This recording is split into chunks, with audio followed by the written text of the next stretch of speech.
এই মুহূর্তে যে খবর দেখাবো, ডোমকলে গ্রেপ্তার জনপ্রিয় কন্টেন্ট ক্রিয়েটার। মুখ্যমন্ত্রী শুভেন্দু অধিকারীর বিরুদ্ধে আপত্তিকর মন্তব্য করার অভিযোগে গ্রেপ্তার করা হয় দুই কন্টেন্ট ক্রিয়েটারকে। ধৃতদের নাম ফিরোজ আল মামুন ও রাজেশ মণ্ডল। তাদের বাড়ি ডোমকলের কামুরদিয়ার এলাকায়। তৃণমূল সরকারের সময় একাধিক দুর্নীতির প্রতিবাদ করে কন্টেন্ট বানাতেন দি থ্রটস অফ রিয়ালিটি নামের ফেসবুক পেজে। খুব অল্প সময়ের মধ্যেই বেশ জনপ্রিয় হয়ে উঠেছিল এই চ্যানেল। পরবর্তীতে সরকার পরিবর্তন হলে বর্তমানে বিজেপি সরকারের বিরুদ্ধেও একাধিক ইস্যু তুলে কন্টেন্ট বানাতেন তারা। এবার ডোমকল থানার পুলিশের হাতে গ্রেপ্তার দুই কন্টেন্ট ক্রিয়েটার। তবে গ্রেপ্তার হওয়ার পরেই আফসোস তাদের, বর্তমানে তাদের পাশে কেউ নেই। মুখ্যমন্ত্রী হয়ে আমি পেট্রোলের দাম কমাবো, জনগণ মেরে চুরি করে আমি কোটি টাকা কামাবো। যাদের জন্য করছি তারাই পাশে নাই। ছাড়ুন ছাড়ুন। কাদের জন্য করছিলে? কাদের জন্য করছিলে? কাদের জন্য? ছাড়ুন, সবকিছুই অন্ধ। ছাড়ুন।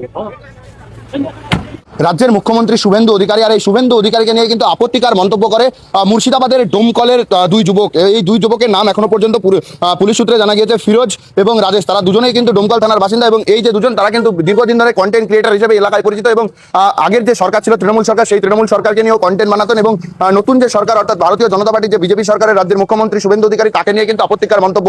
আর এই মন্তব্য নিয়ে কিন্তু ইতিমধ্যেই গ্রেপ্তার করা হয়েছে তাদের। কিন্তু আজকে ইতিমধ্যেই বহরমপুর জেলা আদালতে পাঠিয়েছে ডোমকল থানার পুলিশ এবং পুলিশ যেটা জানা যাচ্ছে যে এই ধৃতদের কিন্তু পুলিশ হেফাজতে নিয়ে আসা হবে। তবে কি কারণে তারা এইভাবে রাজ্যের মুখ্যমন্ত্রীর নামে আপত্তিকর মন্তব্য করছিল তা নিয়ে কিন্তু এখন উঠছে প্রশ্ন। অন্যদিকে কিন্তু প্রশ্ন উঠছে একটা, যে রাজ্যের যে ভুল, সেই ভুলগুলি কিন্তু তারা তুলে ধরতো, এমনটাই দাবি তাদের পক্ষ থেকে। এবং তারা কি রাজ্যের যে ভুল, সেই ভুল তুলে ধরছিল, সেই কারণে কি কণ্ঠ তাদের রোধ করা হচ্ছে, তেমনটাও কিন্তু প্রশ্ন।